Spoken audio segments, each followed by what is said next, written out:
l'acidité. Est-ce que parmi vous, alors, je vais vous mettre à contribution, est-ce que parmi vous, quelqu'un sait, sait à quoi est due l'acidité?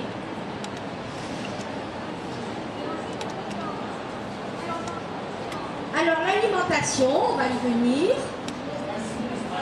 Le stress, évidemment, grand pourvoyeur d'acidité. Et puis le fait, en plus, le stress doublé de l'ordinateur encore plus. Quelque chose contre lequel vous ne pouvez rien. La pollution, bien sûr, et l'hérédité.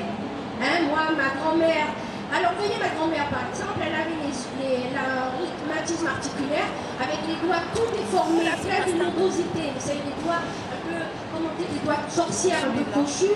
En fait, les gens lui disaient, ma pauvre, est-ce que vous devez souffrir? Parce que ça fait souffrir. Mais elle, bon, puisqu'elle se soignait, elle a jamais eu mal. Mais elle avait une hérédité très forte de rhumatisme articulaire. Et en ce qui me concerne, j'ai hérité de ma grand-mère, justement, ce terrain très acide. Voilà. Donc, je vous l'ai dit, l'hérédité, l'environnement, le stress, l'alimentation. Et alors, attendez, tiens, en ce moment, de quoi on parle? De partout. Je ne parle pas de révolution, non. De quoi on parle? Des médicaments. Vous avez beaucoup de médicaments qui apportent une grande acidité au corps. Et ça, évidemment, on n'y peut rien ou on y peut quelque chose. Ça dépend de la position de chacun.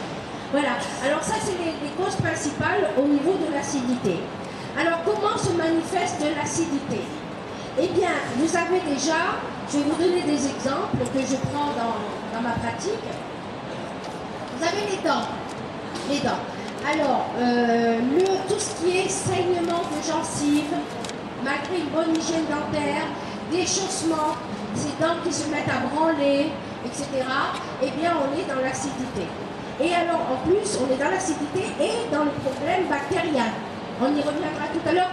Alors, faites-moi penser un peu à des choses, parce que j'en dis, mais des fois, j'oublie de revenir dessus.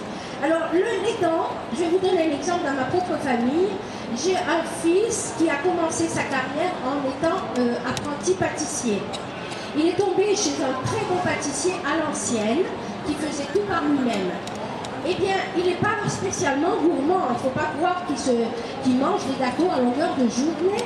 Mais le fait d'avoir été dans un environnement de sucre, de caramel et autres, simplement cet environnement-là lui a complètement détruit les dents. Et je crois que maintenant c'est reconnu comme maladie professionnelle chez les pâtissiers. Voyez? Et je vous dis, c'est pas de manger du sucre, c'est d'être dans un environnement acide. Parce que le sucre, malgré sa saveur, c'est un des poisons les plus acides qui existent. Voilà. Alors les cheveux, les cheveux, en général, c'est plutôt la chute des cheveux.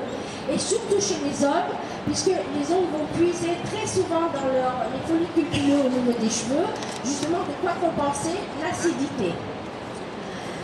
Le cœur, eh bien écoutez, moi j'ai connu quelqu'un qui est parti un matin allègrement à la pêche, qui n'est jamais revenu de la pêche, qui n'avait jamais été malade du cœur, mais qui était une personne très stressée, toujours survoltée, très acide, et en fait on attribue le fait que son cœur est lâché, alors qu'il était à la pêche, eh bien au fait de l'excès d'acidité.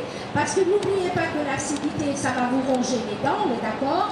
Ça vous ronge les articulations, donc on va aller vers tous les problèmes rhumatismaux, et ça vous ronge aussi les muscles.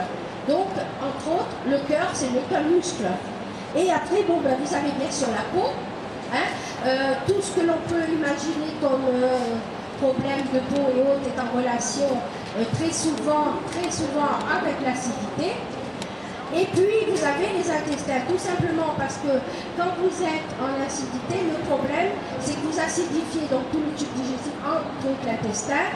Et quand l'intestin est acidifié, les bactéries s'en donnent à cœur joie, ça prolifère très allègrement, c'est la fête. et automatiquement, eh ben, c'est l'empoisonnement puisque toutes ces bactéries, ces levures, etc. vont fragiliser la paroi de l'intestin et ça va provoquer toutes sortes de catastrophes qu'on va soigner au coup par coup sans jamais soigner au niveau de la cause. Bon, alors bon, et les articulations, bon, je vous en ai dit un mot là, mais ça paraît logique. C'est-à-dire que votre corps, pour ne pas s'empoisonner, qu'est-ce qu'il fait? Il stocke dans vos articulations les acides qu'il ne peut pas éliminer. Et quand vous avez de l'acide dans les articulations, eh ben, imaginez ce que ça fait l'acide. Ça ronge, voilà.